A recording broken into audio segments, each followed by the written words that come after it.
Hey, welcome, all my right thinkers. Thanks for tuning in to check out your boy, P-Funk, thinking right out here in the lab. What I do for you. Oh, I got something nice for you today. I was waiting for this one. Let's go. Rightism, 25 rules to live by. Storytelling, story with a message in the story for life. I give you life lessons. You tune in and receive them. I hope it's working out for you. I sure appreciate you. Let's do what we do. Right thinking mission, and that's what I'm on, is to enlighten, inspire, educate, and motivate you, the individual, to a higher spiritual level of enlightenment. Right thinking way of life through mental and spiritual discipline daily will help and guide you to attain your goal of spiritual enlightenment, aka know thyself. My mission is that all right thinkers do just that. With knowledge and understanding that I'm giving you on a day-to-day basis, you'll do just that. Know thyself. Tune in and put your lessons to use. You'll get it. A person who knows not. Let's get to the message. Question: do you know you? It's rhetorical, but if not, tune in. I help you with that. That's what I do for you. A person who knows not and knows not that they know not is just foolish. Disregard them. A person who knows not and knows that they know not is simple. You teach them. That's why I do what I do for you. I appreciate you too. Stay tuned. I got more for you. A person who knows not. Yeah, that goes hand. But believe and think that they know is dangerous. Avoid them. I do. A person who knows, but knows not that they know is spiritually asleep. I can awaken them. I'm the spiritual alarm clock here to wake you up with knowledge of self. That's what I do for you. A person who knows and knows that they know is wise. Follow them. All these persons reside in you. Right thing to know thyself. And to my yacht, be true. Today's lesson, right thing is back in the book. I got so much stuff in this book. I'm just excited. Why? I got a whole bunch of stuff. I got a nice little piece of work here, but I'm going to take it slow and give you little bits. How about that? Baby steps, my man. Easy to say. All right, let's start with this one. The title is, How to Reach Spiritual Realization. I thought it was real spiritual understanding. Not spiritualization is another faith and another concept I'm going to bring you up to. How about that? I'm going to introduce you to the concept. That's all. And you see if it matches what you think or how you feel about this concept. Let's start with, there's a pyramid concept. One step is learning. Second step is worship. Third is devotional meditation. And the third is reaching spiritual realization. Let's start from the bottom. Learning. What do you learn? You learn about the divine, which is God, through what? Myths. That we tell you about Osirian myth, the theologian concept, they're all mythological concepts. So there's a myth. And the mystical philosophy. There's a meaning, a hidden meaning. When you tell a story, the story to relate a message. The moral of the story, did you get the message? Again, we got religious groups. Muslims think Allah the messenger. Christians think Jesus was the messenger. Never mind who the messenger. Are you getting the message? I'm a messenger. I got a message. Pay attention. Let's go. You might get something out of this. And once you get mystical philosophy, understand that you have your mystical experience. What'll happen? You'll learn to what? Worship. That's the next level up. When you learn, you get the myth, you can practice the ritual, you have the experience. That's the first level. Next level is what? You worship. How do you worship? Most people, I worship God every. Shut up, please. You worship God by seeing God in what? Everything. What the? He's the creator of all things. He's in everything. Nature. Hello. Come on, man. Practicing, right? Think of philosophy, aka spiritual disciplines, praying, meditating, giving selfish service daily is how you worship God. Now, after hearing that, can you say you worship God now? See, we talk a good before you even think. People just open their mouth. I get so annoyed with that. Before you come out of your face, know what it is that you're going to say because somebody might question it. You might want to know what the hell you're talking about. And if you don't know, how are you going to explain it? So think before you talk. That's all. Well, how everything come out your mouth be so on point? I think before I say it. Sorry. Sometimes I get angry. I'm human. That's emotions, okay? Moving on. And once you learn to worship, your worship turns to what? Devotion. Devotional meditation. When I go into my meditation, I'm going to talk to God. That's my intent. But I talk when I'm praying. When I'm meditating, I'm listening, and I'm saying to myself, this is the mantra. I am one with God. God and I are one. That's my mantra. That's my affirmations for myself when I go into the meditative state, because that's what I want to connect with. You got to be sure who you're going looking for. My man tell you that. What's my man? Him and Bobby. He's crazy. But all these things, if you want to talk to spirits, they can be identified with. So if you just haphazardly just talking to spirit, you might not know who you get, so you better be careful. All right. After you do that, you show devotion, meditation, and you get closer to God. That's when spiritual realization kicks in. It become a real thing. Now, why? You done manifested, and what happened? You are merging with the divine. Why? Through having experiencing for yourself. That's how it's done. When you put forth learning, take the time, and then putting it into action by worshiping, that's what you're doing. And then you show spiritual love by meditating and communing with him one-on-one. And then you will have spiritual realization, aka enlightenment, spiritual enlightenment, or know thyself. So let's talk about, bring it back to the book now. I just gave you my little personal breakdown on how I thought. Let's take it to the book. It says, it is important to what? Understand. If you're gaining knowledge, you have to understand what's being presented to you. That devotional yoga involves more than just simply mindlessly or fanatically praising God. Oh, praise the Lord. Yeah, praise the Lord. Yeah, yeah. Oh, I somebody out there talking in tongues, all that nonsense. All that fanatical praising God and praying, singing devotional songs with emotional force, like you really give a damn. Waste of time. An integral process of devotional yoga involves what? An understanding of metaphysical teachings of wisdom and what? Blending of all other yoga systems. There are 5 of them. This integrated process, which what involves wisdom, that's yoga, wisdom, knowledge, or intuitional yoga of asset, wisdom, intuitive knowledge, understanding what? Of the metaphysical realities hidden, the metaphysical realities behind what? Creation. And what it do? Serve to close any gaps of your mind of doubt and misunderstanding of you, the aspirant, as to the existence of who? God.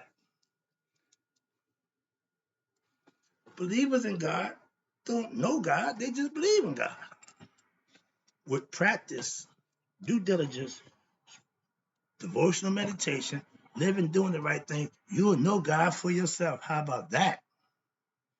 Do religious groups offer that? I'm offering you God right here. No middleman. You can go straight to God.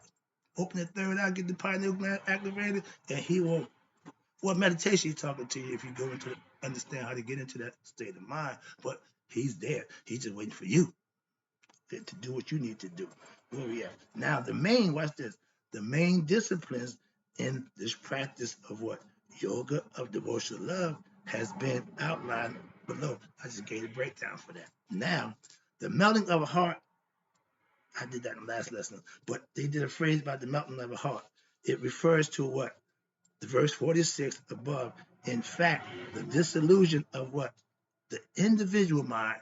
When you thinking individually, your mind is egoistic. That's the egoism. Watch this. And when it dissolves into the ocean of pure consciousness, upon what?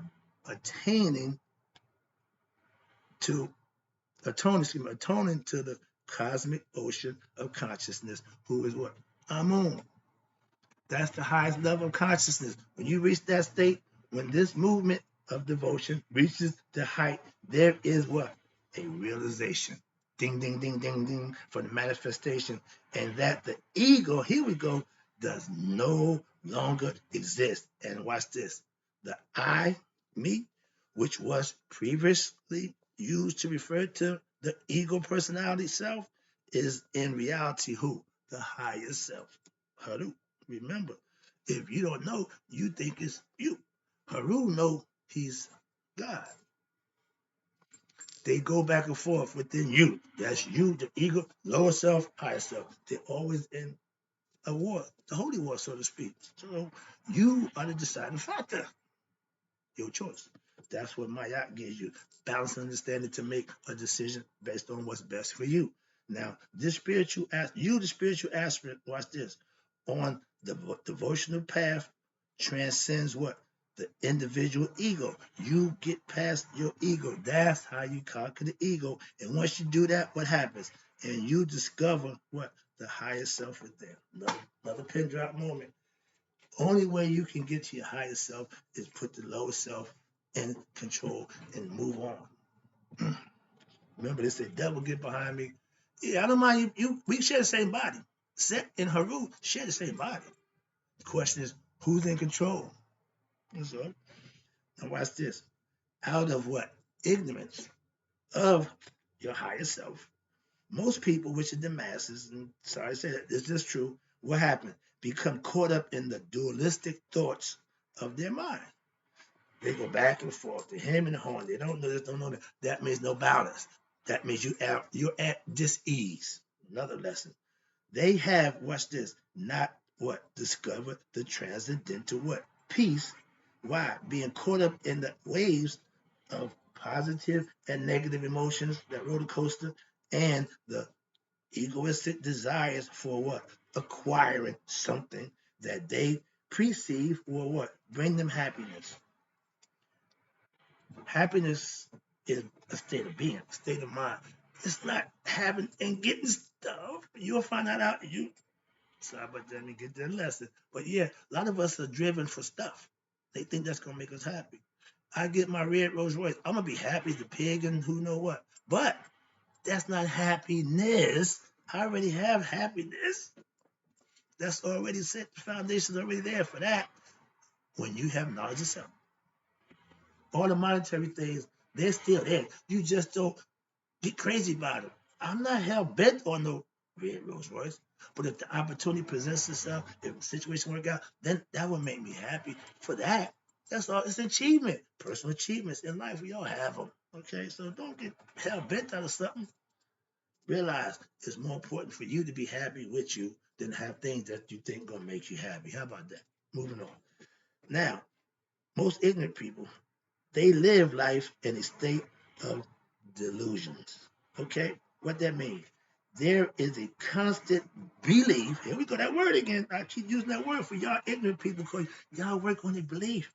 And that world, watch this, the world will somehow bring them happiness. Something in the world outside themselves going to bring them happiness. Despite, watch this, despite the relentless countless disappointments and frustration that they already went through, they still believe it's going to be there. It's almost like insanity. Moving on. But watch this. Now, it's like a gambler. Wow. Everything for him was, he wants something in return. Oh, yeah. Watch this. It's like a gambler. And there is a what? A constant expectation that one will what? Win. Even though what? The odds are stacked against you. I didn't know the odds was all stacked. I thought I was covered from the back. So I kept doing what I was doing, thinking it was all good. Wrong. Watch this. Even if you win, it is not really a win. Why? Here we go. Because when you're a gambler, even when you do win, when the odds are stacked against you, watch what happens.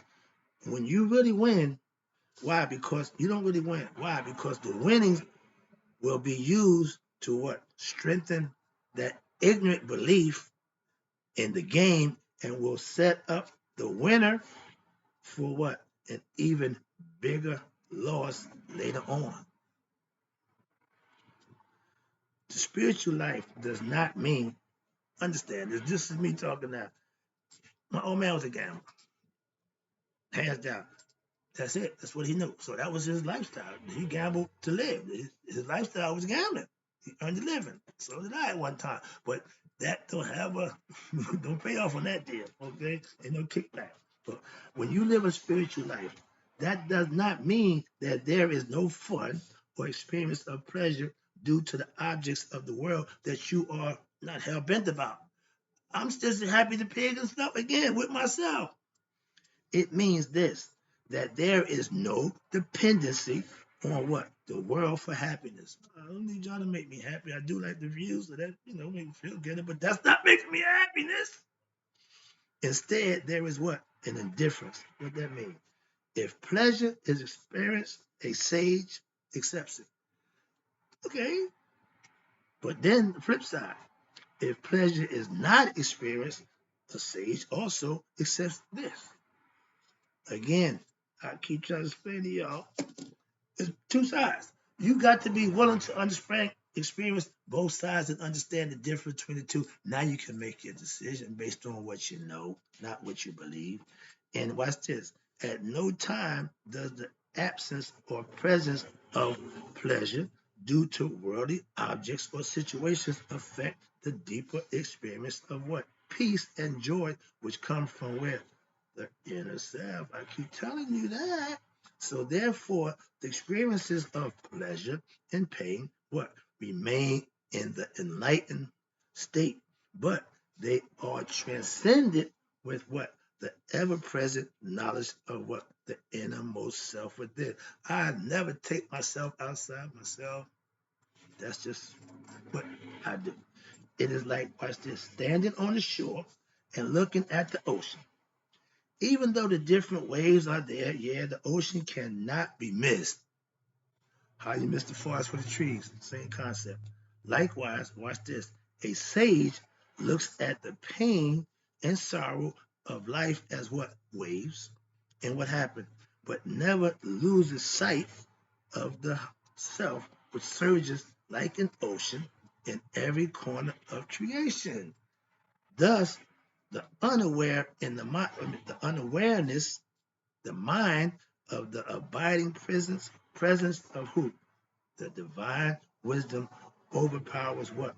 All disturbances from the outside world, even as those movements, changes, sounds, situations, the passage of time, the emotions, waking state, the dream state, the dreamless sleep state, etc. May continue after the divine awareness have dawned in the mind. For the enlightened sage, such disturbances are seen as what? Transient, wave-like forms which will what? Pass. My mother's favorite phrase. No matter what happened, this too soon shall pass. That's what I got from that lesson. A sage knows these things. My mother must be a sage because she knew it a long time ago. I'm just saying. So there is, watch this. Now watch this. This way I know I've grown. So there is what? No mourning over attachment to or learning upon the past, present, or future for anything that is what? Fleeting. Meaning just coming, passing through. That wave just is gonna go by. Uncertain, unstable situations. Of course, watch this. A sage harbors no desire or longing for anything more important, and so experiences constant peace, contentment, and bliss eternally. I live in that state of mind. I'm trying to get better at not letting people take me out of that. So that's the part of mastering I'm trying to still work on, getting where I don't ever lose that state of mind, okay? Even while carrying out your various duties of life or performing the most dynamic work in the service of humanity. I'm a teacher. I'm a giver. I'm a doer. As long as I maintain my focus and stay, I'm good. Once I get emotionally upset or what it's now I got to put myself in. Now I got to reel me in, so to speak. So I'm trying to get better at not getting out there to reel myself in, so to speak. So I'm still working on that. So watch this. The ability to what? Sidestep the pitfalls of what? Human existence and errors in the forms of, here you go, I want to be able to control my anger, my hatred, my greed, my pain, my sorrow, my egoistic desires, etc. That's mastery of self. When you can curtail all those, eradicate them, sidestep, whatever you want to call it, but when you can manifest those out of your way, and what happened? It allows you, the sage, to what? Converse, conserve energy, and what? Attune the mind to the heavenly realms where it is possible to what? Gain, here we go, my girl, I said, intuitive communion with the higher self, goddess. I said, that's who I talk to when I want intuitive knowledge. And so, watch this, doing, bring the marvels of spiritual wisdom to humanity. I'm teaching you how to be your best self the best I can. I'm doing my job. And watch this. This is the art of what? Living, which sages live by, and which he or she teaches my spiritual students, aspirants, right thinkers, for the purpose of what? Leading you all to what? Spiritual realization, and to promote peace and harmony in the world for each individual as I go, one at a time. When I got my first person off the streets, homeless guy, picked him up, helped him out, put him on a straight and narrow. I told my pastor, man, it felt good, but I'm not taking a pole no more. Why? I don't want to just get one. I'm taking a net. I seen a guy on my YouTube thing. He walked out there, threw the net out there. He said, what's this? The net went in the water. He said, what's this?